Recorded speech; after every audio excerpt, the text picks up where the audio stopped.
Gerald liked the most. Yeah. You're not going to be biased. You're just going to give your answer. Listen, I'm not going to be biased. I'm just going to, of course it's the Bucks. Legitimately, you think the Bucks? Yeah, of course. Okay, go on. Yeah. Make the case. Yeah, please. Hey, give me a second. Yeah. I don't like your energy. No, Listen, I understand you wore the uniform. I did. And, I know a lot of people don't believe in Baker Mayfield, but I believe in Baker Mayfield, one, because he's an Oklahoma Sooner.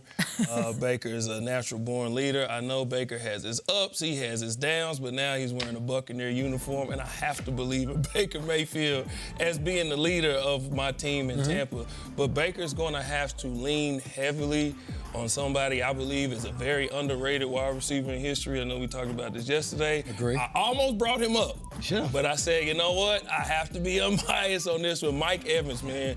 He's been a model of consistency, 1,000 yards in every season he's been in the NFL. And they're going back to a time of what I remember. A time where you didn't have Tom Brady, where you have to actually, find different ways to try and win instead of saying, hey, we have number 12 on our team. But they got Rashad White at running back.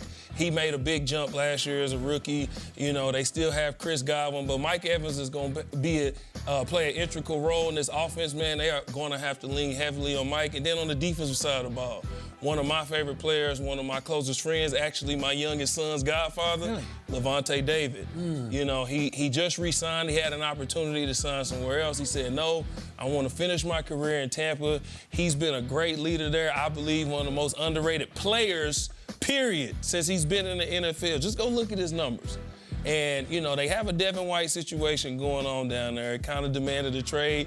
We don't know what's going to happen, but they got Kalijah Kancey this year. Yes. He's in Tampa. The three technique, the under tackle has been a huge thing. That's why I had a lot of pressure on me. They brought this guy in this year, the first pick in first round.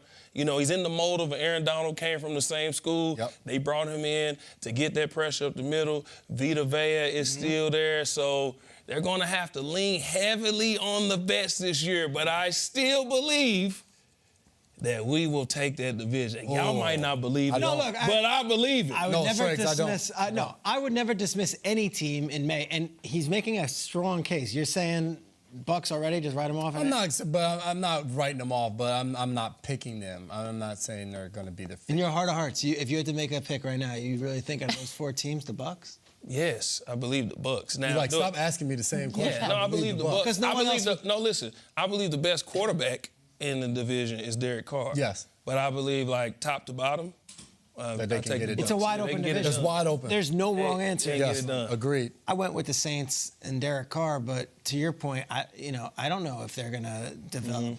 We haven't seen Derek Carr there. I will say this. They could have torn it all down in New Orleans this offseason and said, you know what? A year removed from Sean Payton, a couple years removed from Breeze. This group right here, we didn't even make the playoffs last year. Let's let the veterans walk. Let's start anew. They brought everyone back. And then they were like, no, let's double down. And they bring in Derek Carr. Derek Carr is an adult. I know Derek Carr is an adult in the room, and whether you want to say he's won big games in his career or not, he has put up huge numbers. And I think, like you said, he's the most proven quarterback in this division right now. Whether he's the best, we'll see in 6 months. He's got a chip on his shoulder. I don't think he liked the way that the Vegas Raiders situation ended.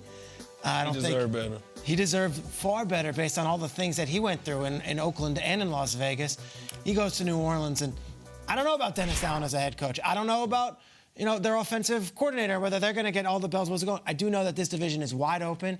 Derek Carr has been through so much and still has so much good football to play that he can do the best job he can, and their defense is still loaded with Lattimore and Cam Jordan, and you still got DeMar. You got all these guys that are veterans.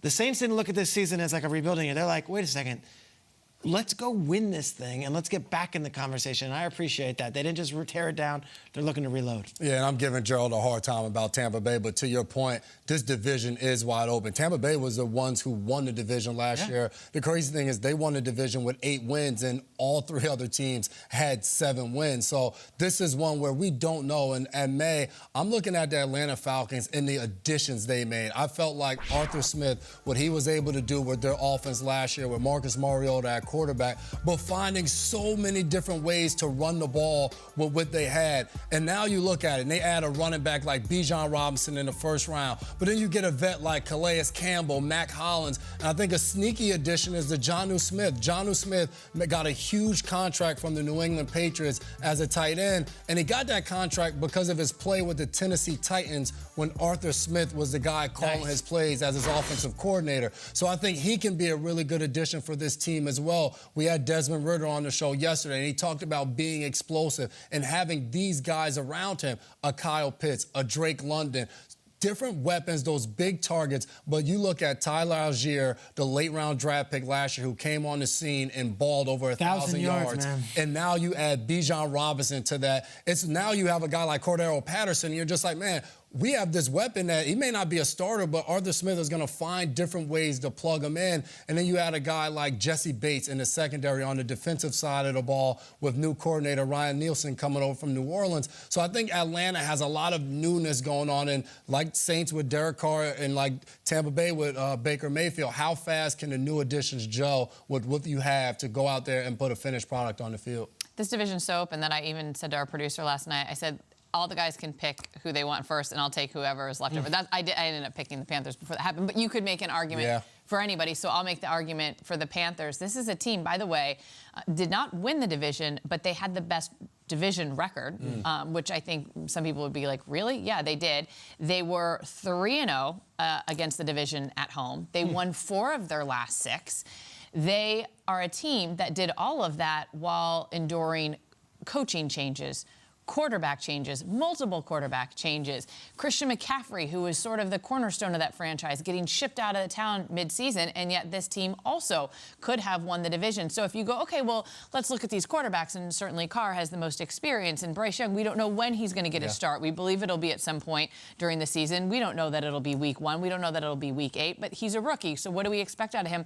Well, last year, this team did that with P.J. Walker, Sam Darnold, Baker Mayfield, who's now on the Bucs. So they endured a lot, and I think what this team has been craving is some stability, and you're getting that now with Frank Wright. You're getting that with building these pieces and taking him where you took Bryce Young, #1 overall. I mean, this is the guy going forward. But then look at this defense on the Panthers, and you've got Shaq Thompson, Jeremy Chin, Brian Burns, and everyone at this table wants a Brian Burns celebration, which we showed earlier, thanks to Gerald McCoy pointed out earlier. I mean, right? Could we not use some more Spider-Man Brian Burns out there? Yeah, not versus Tampa. I'll watch it in the other one, though. But again, the point is you can make a case for anyone, and I think that the Panthers have to look at what they did last season, and there are certainly a lot of pieces they can pick apart and say, hey, here's the reasons why we believe that we have a chance to win this division. I also think their offensive line is underrated. They have a good offensive line. Very good.